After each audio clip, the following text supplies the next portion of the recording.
দিনী বোনেরা শোনেন, 4টা কাজ করেন জান্নাত সহজ। 4টা কাজ করেন আপনার জন্য জান্নাত সহজ।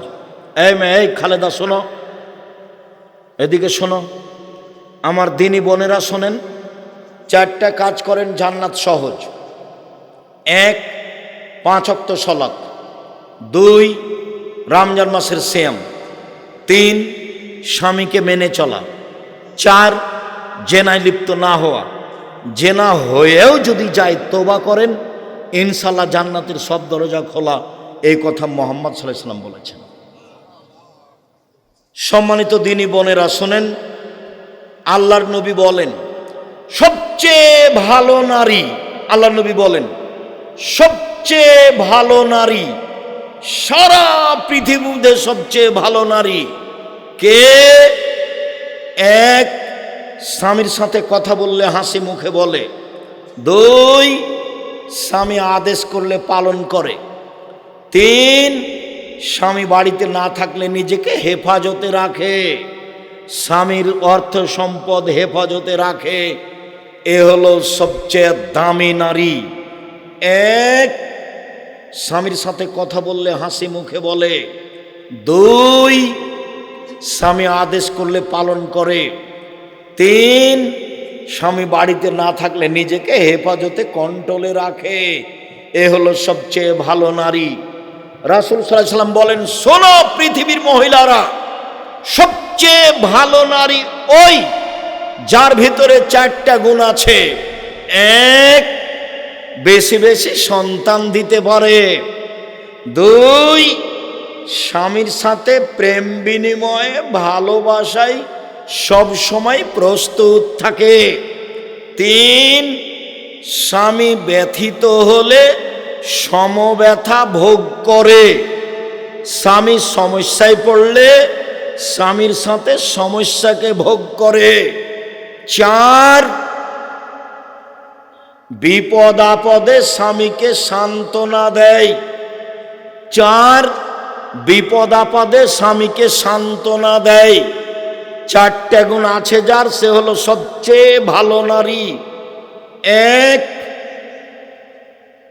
বেশি বেশি সন্তান দিতে পারে। 2, স্বামীর সাথে প্রেম বিনিময়ে ভালোবাসায় সব সময় প্রস্তুত থাকে। 3, স্বামীর সাথে বিপদ আপদে সমব্যথী হয়। 4, স্বামীকে বিপদ আপদে পরামর্শ দিতে পারে। এদিকে দেখেন, 1 মিনিট এদিকে দেখেন। আল্লাহ নবী বলছেন, খাদিজা খাদিজা শোনো শোনো শোনো শোনো, খাদিজা ধরো, শোনো, খাসিদু আলা নাফসি, আমি মনে হয় মরে যাই নাকি, আমাকে কম্বল দিয়ে চেপে ধরো, কম্বল দিয়ে চেপে ধরো, আমি মনে হয় মরে যাবো। আল্লাহ নবী বলছেন খাদিজাকে। তখন খাদিজা রাদিয়াল্লাহু আনহা বলেন কি, কাল্লা, কখনো নহে, আপনার এরকম কোনো সমস্যা হবে না। আল্লাহ আপনাকে অপমান করবেন না। কেন করবেন না? আপনি অসহায় মানুষের পাশে দাঁড়ান, এই জন্য। কেন আল্লাহ আপনাকে অপমান করবেন না? আপনি আত্মীয় স্বজনের সাথে সম্পর্ক বজায় রাখেন, এই জন্য। কেন আল্লাহ আপনাকে অপমান করবে না? আপনি মেহমানকে খেতে দেন, এই জন্য। সান্ত্বনা দিচ্ছেন স্বামীকে। কে সান্ত্বনা দিচ্ছেন? কাকে বলেন তো? খাদিজা রাদিয়াল্লাহু তাআলা আনহা। কাকে? মুহাম্মদ সাল্লাল্লাহু আলাইহি সাল্লামকে। এরপরে বলছেন, চলেন তো চলেন তো চলেন তো, একটু আমি আমার চাচার কাছ থেকে আপনাকে নিয়ে একটু ঘুরিয়ে নিয়ে আসি, চলো চলো। তো স্বামী স্ত্রী চলে গেলেন। চাচা, হ্যাঁ কি হয়েছে? দেখেন তো আপনার ভাতিজা কি বলে। মোহাম্মদ, বলো তো কি হয়েছে বাবা। শোনেন, আমি গাড়ে হীরায় বসে ইবাদত করছিলাম, হঠাৎ কে যে আসলো, আমাকে চেপে ধরে বলছে পড়ো। আমি বললাম পড়তে জানি না। আমাকে বলছে পড়ো। আমি বললাম পড়তে জানি না। আমাকে বলছে পড়ো। আমি বললাম পড়তে জানি না। তখন আমাকে বলছে ইকরা বিসমি রাব্বিকাল্লাযী খালাক, খালাকাল ইনসানা মিন আলাক, ইকরা রাব্বুকাল আকরাম। তখন ওরাকা বলছেন, ওহো, ও তো জিবরাইল, তোমাকে তো এলাকার লোক বের করে দিবে। প্রথম কথা হলো জিবরাইল, আর দ্বিতীয় কথাটা কি? এলাকার লোক বের করে দিবে। তখন আল্লাহ রাসূল এই কথা মানলেন না, বলেন আওয়া মুখে জিয়া, আমার এলাকার লোক আমাকে বের করে দিবে? এটা হতে পারে না। আমার চাচা চাচি খালু ফুফা কত ভালোবাসে আমাকে, তারা আমাকে জীবন দিয়ে ভালোবাসে, আমাকে বের করে দিবে মানে? যখন নাকচ করলেন, ইনকার করলেন, তখন ওরাকা বলছেন, শোনো, যার কাছে জিবরাইল এসেছে জনগণ তাকেই বের করেছে। যার কাছে জিবরাইল এসেছে জনগণ তাকে বের করেছে। তোমার কাছে জিবরাইল এসেছে, তোমাকেও কি করবে? জনগণ বের করে দিবে। বুঝতে পারলেন না কথা? কে সান্ত্বনা দিচ্ছেন? খাদিজা রাদিয়াল্লাহু তাআলা সান্ত্বনা দিচ্ছেন। রাসূল সাল্লাল্লাহু আলাইহি সাল্লাম বললেন, নবীরা জান্নাতে যাবে, সিদ্দিক জান্নাতে যাবে, শহীদ জান্নাতে যাবে, মহিলারা জান্নাতে যাবে, যারা স্বামীর সাথে ভালো আচরণ করে তারা জান্নাতে যাবে। সম্মানিত দিনী বোন, আমাদের পক্ষ থেকে কিছু করার নেই। রাসূল সাল্লাল্লাহু আলাইহি সাল্লাম এভাবেই বলেছেন, আপনার স্বামীর মুখটা যতই খারাপ হোক, আপনাকে যতই গালি দেখ, আপনি স্বামীকে মেনে চলেন, ভালো হবে। শেষ পর্যন্ত যদি নাই মানতে পারেন, খোলা তালাক নেন, ঝুলন্ত থাকিয়েন না। খোলা তালাক নেন, ঝুলন্ত থাকিয়েন না। সবার কল্যাণ কামনা করে আজকের মতো কথা এখানেই শেষ করে বলছি, সম্মানিত দিনী ভাই বোন, এই প্রতিষ্ঠানকে মূল্যায়ন করবেন, সঠিক আকীদার প্রতিষ্ঠান। জামিয়া সালাফের জন্য দোয়া করবেন। মাদ্রাসায় ছাত্রীদের থাকতেও পাঠদান করতে খুব কষ্ট হচ্ছে, একটু জায়গা ক্রয় করা একান্ত প্রয়োজন, একটু দানের জন্য বলেন। অবশ্যই আরও অবশ্যই এই চাদর পাঠানো হয়নি না? তাহলে যখন আমি কথা বলা আরম্ভ করি তখন দিতে হতো। আর এই যে আব্দুল্লাহর বই আছে, আমার দিনী বোনেরা অনেকে আছেন, আদর্শ পরিবার নিয়ে যান, আপনার জন্য লেখা হয়েছে। মরণ একদিন আসবে, স্টেজের পিছনে আছে, আপনার জন্য বইগুলো নিয়ে আসা হয়েছে, নিয়ে যান। আর সদাচরণ, আর দেখেন তো নামাজ শিক্ষা বইটা আছে কিনা আমার, আর উপদেশ, এই বইগুলো থাকার কথা। আল ইতেসাম পত্রিকা 50টা প্রশ্নের উত্তর আছে, আপনার জন্য আল ইতেসাম পত্রিকা নিয়ে আসা হয়েছে, আপনাদের টাকা দিয়ে ছাপানো হয়। আমার দিনী ভাই বোনদেরকে অত্র প্রতিষ্ঠানের জন্য দান করার অনুরোধ জানিয়ে, বইগুলি সংগ্রহ করার অনুরোধ জানিয়ে, আজকের কথা মেনে চলার অনুরোধ জানিয়ে, বিশেষভাবে নফল সিয়াম পালন করার, বিশেষভাবে বৃহস্পতিবার সোমবার এই 2 দিন সিয়াম পালন করার আন্তরিকভাবে অনুরোধ জানিয়ে আপাতত আজকের মতো কথা এখানে শেষ করলাম। সুবহানাকা আল্লাহুম্মা ওয়া বিহামদিকা আশহাদু আল্লা ইলাহা ইল্লা আনতা আস্তাগফিরুকা ওয়া আতুবু ইলাইক। এক ভাই আশরাফুলের ছেলে হাফিজুর রহমান মারা গেছেন, ওর জন্য আমরা দোয়া করি। আশরাফুল ভাইয়ের ছেলে হাফিজুর রহমান মারা গেছে, দোয়া চেয়েছে আপনার কাছে। আল্লাহুম্মা গফির লাহু ওয়ারহামহু, আমরা তার জন্য দোয়া করে, আল্লাহ তাকে তুমি মাফ করো। আসসালামু আলাইকুম। কেউ কেউ বলেন তারাবির সালাত জামাতে আদায় করা বিদাত। বিদাত নয়, জামাতে তারাবির সালাত আদায় করার অনেক হাদিস আছে, অনেক। তবে একাই পড়া উত্তম। ভোর রাতে একাই পড়বেন তারাবির সালাত। ওটা না, ওটা না।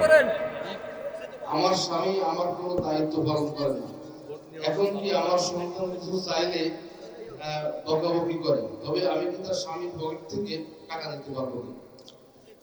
তার স্বামী তার কোনো দায়িত্ব পালন করে না, ছেলে মেয়ের জন্য টাকা পয়সা চাইলে বকাবকি করে, এগুলো তো আসলে অযোগ্য স্বামীর পরিচয়। আপনার স্বামীর জন্য দোয়া করি, আপনার স্বামী যেন তার স্ত্রী পরিবারের সাথে ভালো আচরণ করে, আর আপনি তার সংসার থেকে প্রয়োজনীয় টাকা আপনি তাকে না বলে নিতে পারেন। হাদিস বুখারী মুসলিম। আপনি আপনার ছেলে মেয়ের প্রয়োজন মাফিক আপনার স্বামীর সংসার থেকে টাকা নিতে পারেন না বলে, হাদিস বুখারী মুসলিম। চলেন। মেহরাবের ভিতর নামাজ পড়া বিদআত। হ্যাঁ, মেহরাবের ভিতরে সালাত আদায় করা যায়, যায় না মর্মে যে হাদিস আছে জাল। তবে মসজিদে মেহরাব করার চেয়ে না করাই ভালো। মসজিদে মেহরাবের কোনো স্পষ্ট প্রমাণ নেই, করে ফেললে ভাঙতে হবে না, ভিতরে সলাত আদায় করলে ইমামতি করলে কোনো সমস্যা নেই। চলো। সালাতে কান্না চলে আসলে কান্না করা যাবে কি? সলাতে কান্না আসবে এটাই ভালো। আবু বকর সিদ্দিক রাদিয়াল্লাহু আনহু সলাত শুরু করলেই হাওমাও করে কাঁদতেন। কাঁদা আসে মানে আপনার অন্তর নরম, এটা খুব ভালো। মহিলারা জামাতে জোরে আমিন বলতে পারবে?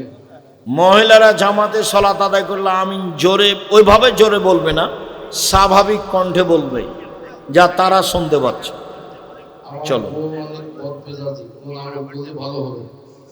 হ্যাঁ, আমার স্ত্রী অনেক বদমেজাজি, কোন আমল করলে ভালো হবে? আমার এক ভাইয়ের স্ত্রী খুব বদমেজাজি, কোন আমল করলে ভালো হবে? আপনি বেশি বেশি আদর করেন, ভালো হবে ইনশাল্লাহ। আর আল্লাহকে বলেন, আল্লাহ তুমি আমার স্ত্রীকে একবারে খাদিজা, একবারে আয়েশার মতো করে দাও। কান্নাকাটি করে বলেন, হাত তুলে দোয়া করে। আমরা দোয়া করি যেন আপনার স্ত্রী ভালো হয়ে যায়। আল্লাহুম্মা আমিন। জানাজার সালাতে চতুর্থ তাকবীর হয়নি, সালাত হবে কি? জানাজার সলাতে চতুর্থ তাকবীর হয়নি, সলাত হবে কি? জি। জানাজার সলাতের নাই, সহসিজদা নাই এবং সম্পর্ক নেই, যা হয়েছে হয়েছে। আমার পরিবারে 3 জন, একটা ছেলে, আমার বউ আর আমি। এখন কিভাবে কাতার করব? ওরা 3 জন, ওর ছেলে আর ও আর তার স্ত্রী। ওর ছেলে আর ও একসাথে দাঁড়াবে, আর স্ত্রী তার পিছনে দাঁড়াবে। বাপ বেটা একসাথে দাঁড়াবে আর স্ত্রী পিছে দাঁড়াবে, এভাবে সলাত আদায় করতে হবে। অনেকজনের টাকায় মসজিদ তৈরি হয়, এই টাকার ভিতরে সুদের টাকা থাকে। এই মসজিদ কি নামাজ হবে? সুদের জিনিস ব্যবহার করা নিষেধ। আপনারা সুদের টাকা না লাগানোর চেষ্টা করবেন। লাগিয়ে দেওয়া হয়েছে, মসজিদ ভেঙে ফেলতে হবে না, সলাত আদায় করেন। আপনাদের সলাত হবে, যারা সুদের টাকা দিয়েছে তাদের নেকি হবে না। ছেলেদের মেহেদি লাগানো কি জায়েজ আছে? ছেলেদের মেহেদি লাগানো জায়েজ নয়। রাগের ছেলেদের মেহেদি যা লাগানো জায়েজ নয়। মহিলাদেরকে মেহেদি লাগাতেই হবে। হাতের নখে তো লাগাতে হবে, পায়ের নখেও লাগাতে হবে। মহিলাদেরকে মেহেদি লাগাতেই হবে, জরুরি। রাগের কারণে যদি স্বামী তালাক বলে তাহলে কি তালাক হবে? স্বামী যদি রাগ করে তালাক বলে তাহলে কি তালাক হবে? জি। তালাক রাগ করে বললেও হবে, মজাক করে বললেও হবে, যেইভাবে বলুক, তালাক শব্দ উল্লেখ করলে তালাক হবেই। চলো। একটি গরু কুরবানির জন্য মানা হয়েছে, হঠাৎ গরুটি কুরবানির পূর্বে অসুস্থ হয়ে পড়ে, তাই গরুটি জবাই করে মানুষের ফিরিয়ে দেওয়া হয়। এখন কুরবানি দেওয়া লাগবে কিনা? কোরবানি রেখেছিল, অসুস্থ হয়ে জবাই করে মানুষকে খাওয়িয়ে দিয়েছে, কোনো সমস্যা নাই। এখন পারলে দেন, না পারলে না দেন, ওটা কুরবানি হয়নি। কুরবানি তো ফরজ নয়। ধীরে কথা বলেন। হ্যাঁ, তায়াম্মুম কিভাবে করতে হবে? তায়াম্মুম বিসমিল্লাহ বলে 2 হাত মাটির উপরে রাখবেন বা ঢেল নিয়ে এভাবে করবেন। তারপরে 2টাই পদ্ধতি, ডান হাত বাম হাতের উপরে দিয়ে, বাম হাত ডান হাতের উপরে দিয়ে মুখের উপরে পাঠাবেন। তাহাজ্জুদ নামাজ অসুস্থ ব্যক্তির জন্য ইশারায় পড়া যাবে না, ইশার পরে পড়া যাবে না কি শেষ রাতে পড়তে হবে? তাহাজ্জুদ শেষ রাতে পড়াই উত্তম। এশার সালাতের পর থেকে নিয়ে ফজর পর্যন্ত চলে, শেষ রাতে উত্তম তাহাজ্জুদ। তাসবিহ গণনা করার জন্য কোন আঙ্গুল দ্বারা শুরু করতে হবে? ডান হাত আঙ্গুল নেই, যেটা ভালো লাগে। ডান হাত তাসবিহ, আঙ্গুল হিসাব নেই, যেটা ভালো লাগে, যেটা ভালো লাগে। চলেন। কাবাঘর অথবা আল্লাহু লেখা যেসব ছবি, সেই সব ছবি ঘরে রাখা যাবে কি? আল্লাহ লেখা এরকম ছবি, এসব কাগজ ঘরে রাখা যাবে না। আল্লাহ আকবার হতে হবে, আল্লাহ আকবার। আল্লাহ মোহাম্মদ এগুলো লেখা যাবে না, এগুলো আকীদা নষ্ট, বিদাত, হারাম, কাবিরা গুনাহ। আমরা যার কামলা খাটি তাকে কি মালিক বলা যাবে? যাদের কামলা খাটো তাকে মালিক বলা যাবে, সমস্যা নেই। সৈয়দ, মালিক, নেতা, সর্দার। উঠে যাওয়া চুল কি বিক্রি করা যাবে? হ্যাঁ, উঠে যাওয়া চুল বিক্রি করা যাবে কি? না, মানুষের, মহিলাদের চুল সম্মানিত, চুল বিক্রি করা হারাম। মহিলাদের চুল বিক্রি করা হারাম, মহিলাদের চুল বিক্রি করা হারাম, পরচুলা ব্যবহার করা হারাম। আমাদের এলাকায় জানাজার নামাজের পূর্বে কথা বলা হয়, এ ব্যাপারে যদি কিছু বলতেন। আপনার কথা বলেন। আমাদের এলাকায় জানাজার নামাজের পূর্বে কথা বলা হয়, এ ব্যাপারে যদি কিছু বলতেন। জানাজার সলাতের পূর্বে বক্তব্য হারাম। চেয়ারম্যান, মেম্বার, এমপি, মন্ত্রী, বড় হুজুর, মাঝকল হুজুর, সাজকল হুজুর সব হারাম। শুধু বলবে যে কোনো যদি ঋণ থাকে, ইমাম সাহেব বলতে পারে, তার ছেলে, তার বেটা যে হলো বলতে পারে, তার বাপ ভাই বলতে পারে, কোনো ঋণ থাকলে আমাকে বললে পরিশোধ করব। ঋণের কথাটা উল্লেখ হয়েছে জানাজার পূর্বে, আর কোনো কথা নেই। বাস ঋণের কথার সাথে দুই একটা কথা বললো, আপনাদের দুই একটা কথা। যিনি ইমামতি করবেন তিনি, বক্তব্য না যায়। আমার ছেলের বয়স 20 বছর, ও ভিক্সিসল খেয়ে মারা গেছে। ভিক্সিসল খাওয়ার 8 ঘন্টা পরে মরার আগে ওকে আমি তওবা পড়িয়েছি, ও আমার সাথে তওবা করেছে, ওর কি ক্ষমা হবে? বিষ খেয়ে মারা যাওয়াটা মানে আত্মহত্যা, মহাপাপ। আত্মহত্যা করা মানুষেরা জাহান্নামে যাবে, এটাই ঠিক। তবে তারা মোরতাদ নয়, মানে ধর্মত্যাগী নয়। আপনি যেভাবে বলছেন তা তো ভালো মনে হচ্ছে। আপনার ছেলে কথা বলেছে, তোবা করেছে, তারপরে মারা গেছে। আশা করা যায় সে ভালো ফল ভোগ করবে ইনশাআল্লাহ। আল্লাহ তুমি কবুল করো, আল্লাহুম্মা আমিন।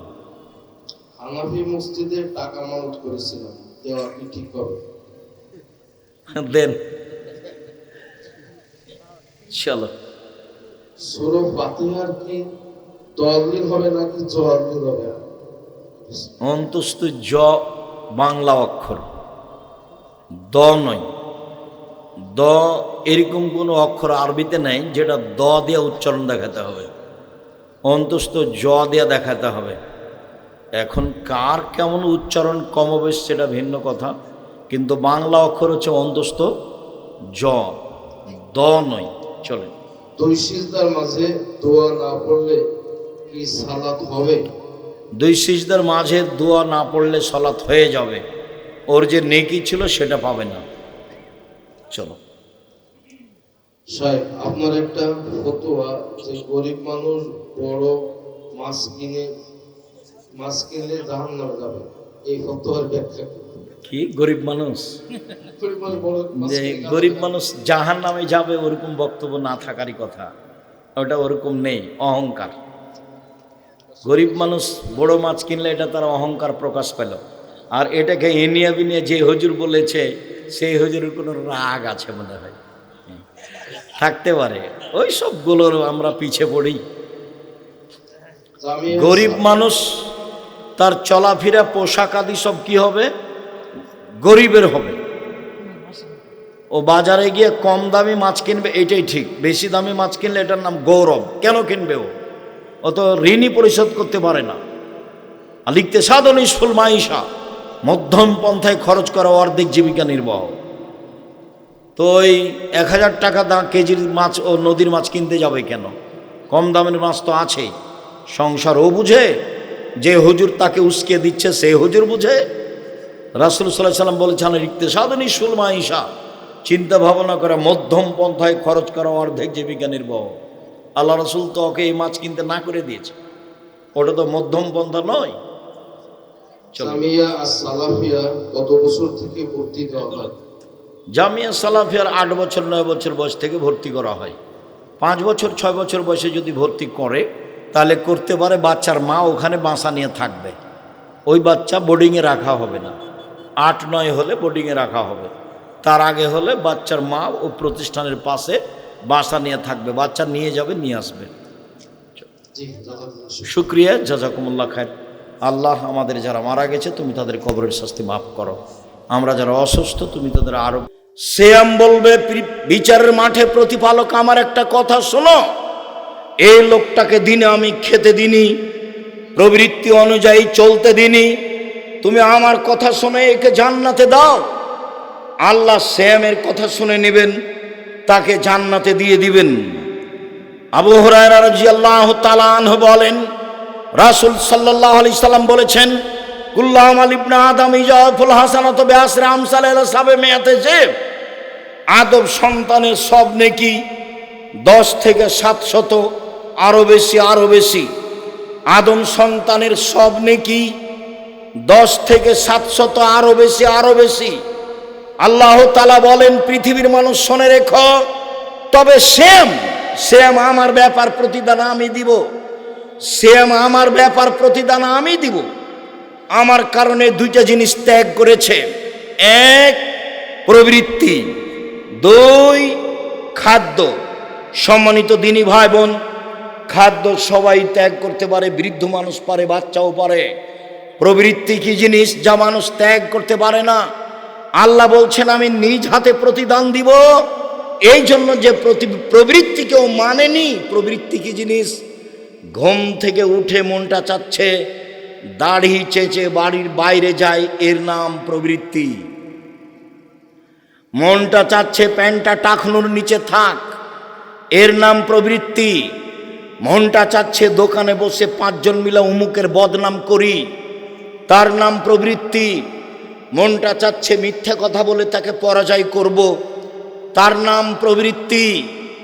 জুয়াচুরি, দাগাবাজি, চাঁদাবাজি, এগুলোর নাম হচ্ছে প্রবৃত্তি। মন মতো চলা, নগ্ন পোশাক পরে যেসব মহিলা মন মতো চলে তারা, নখ বড় করে যারা মন মতো চলে তারা, নখে নেইল পালিশ দেয় যারা মন মতো চলে তারা। ইহুদি খ্রিস্টানদের পতিতালয়ের মেয়েরা নখে নেইল পালিশ দেয়, নখ বড় রাখে। ইহুদি খ্রিস্টানদের পতিতালয়ের মেয়েরা নখে নেইল পালিশ দেয়, নখ বড় রাখে। হিন্দুদের পদ্ধতি হলো কপালে টিপ দেওয়া। হিন্দু মেয়েকে বিবাহ করার 10টি পদ্ধতি আছে, তার একটি পদ্ধতির নাম রাক্ষসী বিবাহ। মেয়ের বাপ বিবাহ দিবে না। কোনো ছেলে যদি কপালে টিপ দিতে পারে তাহলে বিবাহ হয়ে গেছে। টিপ এসেছে হিন্দুদের পক্ষ থেকে। মুসলিম মেয়ে কপালে টিপ দিতে পারে না। ভ্যানিটি ব্যাগ ঘাড়ে নিয়ে নগ্ন বোরকা পরে, আঁটো বোরকা পরে চলে যাচ্ছে স্কুল কলেজে, হাটে বাজারে। ওর স্বামী মরেছে, ও বাজারে যায় কেন? ওর দেবর মরেছে, ও কেন বাজারে? ওর ভাসুর মরেছে, ও কেন বাজারে? ওর শ্বশুর মরেছে, ও কেন বাজারে? ওর বাপ মরেছে, ও কেন বাজারে? বোনের ছেলে কি মরে গেছে, ও কেন বাজারে? ভাইয়ের ছেলে কি মরে গেছে, ও কেন বাজারে? মহিলা মানুষ ও কেন বাজারে গেল, যায় কেন? ওর শরম হয় না কেন? ওর হায়া হয় না কেন? ওর লজ্জা হয় না কেন? ওর শরম হয় না কেন? ও বাজারে যায় কেন? যাবে কেন? ওর কি কেউ নেই? ও কি একাই পৃথিবীতে? সব কিছু কি মেরে খেয়েছে? যাবে কেন? ওর বাপের স্বভাব খারাপ, এই জন্য যায়। ওর স্বামী নিম্ন শ্রেণীর মানুষ, এই জন্য যায়। আপনি কষ্ট নেবেন না, আমি আপনার কাছের ভাই, আপনাকে আমি খুব কাছে থেকে কথা বলছি। আপনি আমার দিনী ভাই, আপনি আমার দিনী বোন, আপনার আমি সর্বদা কল্যাণ কামনা করি। শুনুন, রাসূল সাল্লাল্লাহু আলাইহি ওয়াসাল্লাম বলেন, হজবাতিন নার বিশাওয়াত হজবাতিল জান্নাতুল মাকারেহে। কষ্ট ক্লেশ দিয়ে, নিয়ম নীতি দিয়ে জান্নাত ঘেরা আছে, মনের ইচ্ছা দিয়ে জাহান্নাম ঘেরা আছে। মন মতো চলে যারা জাহান্নামে যাবে তারা, ইচ্ছা মতো চলে যারা জাহান্নামে যাবে তারা, প্রবৃত্তি মানে যারা জাহান্নামে যাবে তারা, মন মতো চলে যারা জাহান্নামে যাবে তারা, ইচ্ছা মতো চলে যারা জাহান্নামে যাবে তারা, প্রবৃত্তি মানে যারা জাহান্নামে যাবে তারা। আল্লাহ তাআলা বলেন হাদিসে কুদসি, পৃথিবীর মানুষ শুনে রেখো, আমি সিয়ামের প্রতিদান দিব নিজে হাতে। আল্লাহ বলছেন, আমি সিয়ামের প্রতিদান নিজে হাতে দিব 2টা কারণে। 1, আমার কারণে খাদ্য ছেড়েছে। 2, আমার কারণে প্রবৃত্তিকে ত্যাগ করেছে। এই জন্য আমি নিজে হাতে প্রতিদান দিব। যারা গালি দেয়, সিয়াম থাকে, তাদেরকে কি আল্লাহ প্রতিদান দিবেন? যারা বদনাম করে, গীবত করে, নগ্ন পোশাকে চলে, তারাকে কি আল্লাহ নিজ হাতে প্রতিদান দিবেন? প্রতিদানের আশায় আল্লাহর হাতে হাতে প্রতিদানের আশায় মুখ খান বন্ধ করে সমাজের একেবারে সাধারণ মানুষ হয়ে জীবিকা নির্বাহ করার চেষ্টা করুন। সম্মানিত দিনী ভাই বোন, ইবাদতের জগতে সবচেয়ে দামি ইবাদত সিয়াম। সংক্ষিপ্তভাবে বলি, মুহররমের সিয়াম ফরজ সিয়ামের পরে সবচেয়ে দামি সিয়াম হলো মুহররমের সিয়াম। আল্লাহর নবী মদিনায় গেলেন, দেখলেন মদিনার মানুষেরা সিয়াম আছে। আল্লাহর নবী বললেন, মদিনার ইহুদি, তোমরা এই দিনে সিয়াম থাকো কেন? মদিনার লোকেরা বললেন, আপনি জানেন না এই দিন তো বড় দিন। এই দিনে মুহররমের 10 তারিখে আল্লাহ ফেরাউনকে সদল বলে ডুবিয়ে দিয়েছেন। মূসা